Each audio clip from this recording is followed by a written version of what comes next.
আতঙ্কভঞ্জন রায় শহীদ ক্ষুদিরাম বসুর জামাইবাবু অমৃতলাল রায়ের ছোট পুত্র, অর্থাৎ ক্ষুদিরামের ছোট ভাগ্নে।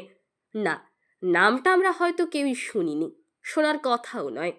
আমরা সেভাবে খোঁজ রাখিনি শহীদ পরিবারগুলির। শহীদদের চরণভূমিতে তাদের স্মৃতিবহনকারী পরিবারের উত্তরপুরুষদের খোঁজ আমরা রাখিনি।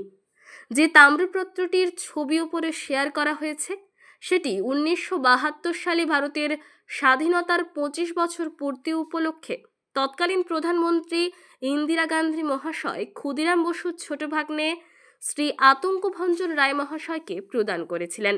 বর্তমানে দাসপুর থানার হাটগেছিয়া গ্রামে রায় পরিবারে এই তাম্রপত্রটি রাখা আছে।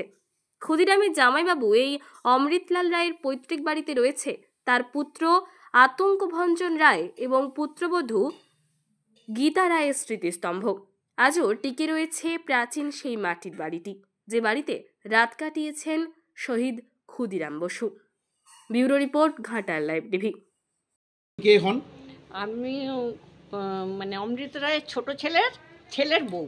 আচ্ছা, তাই একটু দেখাবেন আপনি এই বাড়িটা কোথায় থাকতেন উনি ক্ষুদিরাম এসে, এবং আরও কি কি ইতিহাস আছে যদি একটু বলেন।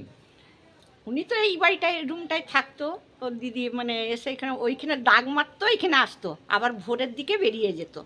এটা শোনা কথা, আমি ঠিক মতো জানি না।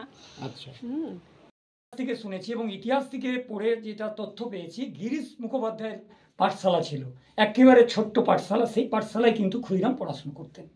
আর উনি এখান থেকেই রনপা ছেড়ে গোপীগঞ্জ, তৎকালীন যুগের পাশ দিয়ে রায়মণি রোড, আপনারা জানেন সর্বজনীতলা দিকে যে রোডটা চলে গেছে ঘাটাল কলেজ দিকে শুরু হয়ে, ওই রোডেই তৎকালীন ডাক যাতায়াত করত।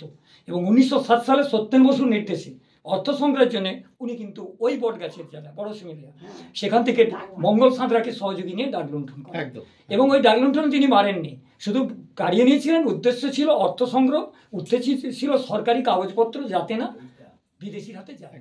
এবং 1908 সালে কিন্তু মজফ্ফরে ওনার জেল হয়, সেটা আপনি জানেন। আর এখানে অপরূপার কাছে উনি খুদ দিয়ে মানে মানসিকভাবে ওনাকে নেওয়া হয়েছিল বলে ওনার নাম ক্ষুদিরাম। আর জন্মের পর তৈরক্ষনাথ বসু এবং লক্ষ্মীপ্রিয়া দুজনকেই হারান। ফলে দিদি অপরূপাই তার মা, এবং এখানে আতঙ্কভঞ্জন রায় হচ্ছে তার মানে ওনার যে শ্বশুর, তিনি হচ্ছেন ভাগনা। এর আরেক ভাগনা আছে মেদিনীপুরে।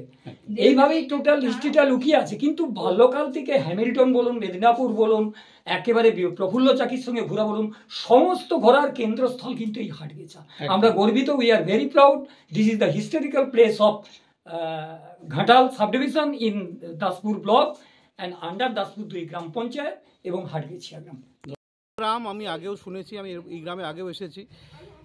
এই গ্রামের প্রাইমারি বিদ্যালয়টি এসেছি, এবং যে ঢিলছোড়া দূরত্বে বড় শিমুলিয়ার মাঠ সেখানেও এসেছি। কিন্তু এই বাড়িটা আমার আসা হয়নি। এটা হচ্ছে অমৃতলাল রায়ের বাড়ি। সেই সূত্রে তাদের পরিবারের সদস্যরা থাকেন এখানে। আতঙ্কভঞ্জন রায় অর্থাৎ ক্ষুদিরাম বসুর সঙ্গে তার সম্পর্ক হচ্ছে তার দিদি অপরূপার ছেলে অর্থাৎ তার ভাগ্নে এবং তার ভাগ্নের বউ। তাদের কিন্তু স্মৃতি মন্দির এখানে রয়েছে, এবং ক্ষুদিরাম বসু যে ঘরটিতে রাত কাটিয়েছেন সেই ঘরটি এখন অবিকৃত রয়েছে। এটা সত্যি একটা গা ছমছমে ব্যাপার। আমারও নিজেরও বলতে কেমন একটা অনুভূতি হচ্ছে যে ক্ষুদিরাম বসুর মতো একজন বিপ্লবী যে বাড়িতে রাত কাটিয়েছেন, যেখানে এসেছেন, সেই বাড়িতে আমাদেরও আসার সৌভাগ্য হলো। হয়তো কপালে ছিল বলে আসতে পারলাম। খুব ভালো লাগছে এই বাড়িতে আসতে পেরে।